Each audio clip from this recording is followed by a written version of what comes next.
से आप अपने टाइम टेबल बना सकते हो कल का, कि भाई मैं कल को इस तरह से पढ़ूंगा। मैं अगर मुझे सेलेक्ट होना तो मैं जीएस के लिए, आपने सोच लिया मैं 3-4 घंटे जीएस को दूंगा, ठीक है। आपका एग्जाम कौन सा, उसके आधार पर।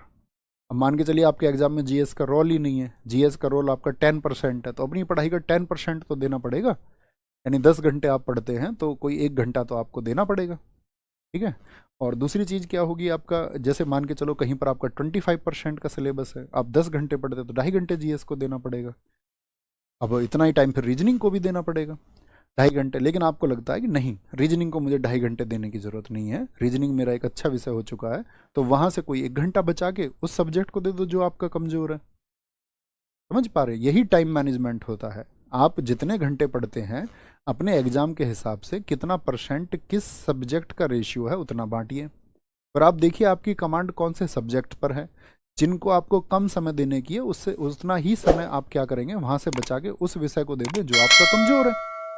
चाहे वो कुछ भी हो, जीएस कमजोर हो, मैथ कमजोर हो, रीजनिंग कमजोर हो। कुछ दो साथियों का ऐसा होता है कि आपका मैथ बहुत अच्छा होता है और रीजनिंग कमजोर हो जाती है, ऐसा होता है, हाँ होता है, बहुत बार होता है। जो मैथ्स के अच्छे स्टूडेंट थे पीसीएम, उन्होंने रीजनिंग कभी पढ़ी नहीं। हाँ, एक टाइम के बाद में उनकी रीजनिंग बहुत अच्छी हो जाएगी, लेकिन रीजनिंग बहुत अच्छी होगी इसलिए ये जरूरी है कि उनका मैथ पहले से अच्छा हो सकता था। लेकिन रीजनिंग बहुत अच्छी हो जाए इस बात की गारंटी बिल्कुल नहीं है कि मैथ भी अच्छा हो जाएगा, ठीक है। तो ये होता है थोड़ा। कितने लोग ऐसे हैं जो टाइम टेबल से पढ़ते हैं, मुझे बताओ जरा थम्स अप करके। फिर मैं आपको एक इनपुट देता हूँ कि एक रेगुलर टाइम टेबल मत बनाना कभी भी, एक लंबे समय के लिए उसको चेंज किया करो। निर्धारण, शेड्यूलिंग,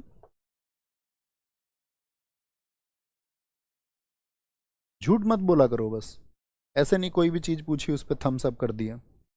डेज शेड्यूल, सत्य बोलना सीखो, ठीक है। कहते हैं ना, जो इंसान सत्य बोलना अगर सीख जाए और अपनी लाइफ में भी उसको फॉलो कर ले वो प्रैक्टिकली, तो उसके लिए चीज़ें फिर आसान हो जाती हैं। तो सब ने थम्स अप कर दिया, कई बहुत सारे साथियों ने सत्य बोला है, नहीं करते हैं। अगर आपको लगता है बगैर टाइम टेबल की चीज़ें सही चल रही है तो कोई दिक्कत नहीं है, बाकी मेरे हिसाब से होना चाहिए। प्लस माइनस का थोड़ा एक अंदाज़ा लगाया करो, ज़रूर लगाया करो।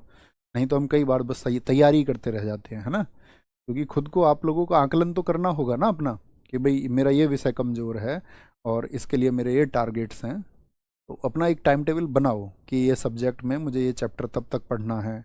मेरी पॉलिटी, मान के चलो आपने एक आइडिया बना लिया कि भाई मेरा पॉलिटी ये सब्जेक्ट है, तब तब मैं रिवीजन करूंगा इसका। क्योंकि उससे क्या चीज़ों को पता रहेगा अपना, अच्छा इस पार्ट का मैं रिवीजन कर चुका हूँ, कुछ बचा तो नहीं है। ऐसा नहीं है कि फिक्स उसी को फॉलो करना है। आपने 8 घंटे का टाइम टेबल बना लिया मान के चलिए, तो आप ये बोलेंगे नहीं मुझे तो 8 घंटे ही पढ़ना है। ठीक है, किसी दिन 7 पढ़ेंगे, किसी दिन 9 भी पढ़ लेंगे, लेकिन एक बहुत लंबे समय तक नहीं। उसको चेंज कर दिया करो, क्योंकि मस्तिष्क की अवस्था ये है कि अगर ये एक लंबे समय तक जिस स्टेज में रह लेगा इसको वही फिर चाहिए। अगर आपको कभी एक स्थिति की वजह से उसको बदलना पड़ा तो ये फिर उसके लिए तैयार नहीं होगा। इसीलिए छोटे टाइम टेबल सेट करना, छोटे टाइम टेबल्स। जैसे आपने देखा किसी का ताश खेलने में मन लग जाता है तो वो ताश ही खेलता है, क्यों? क्योंकि उसके माइंड ने स्पेस बना लिया है। समझ पा रहे हो? तो लंबा टाइम टेबल नहीं बनाना किसी चीज़ का, नहीं तो आप उसी के आदी हो जाओगे और फिर ये और ज़्यादा बगावत करेगा मन आपसे, अगर आप उसको चेंज करोगे तो।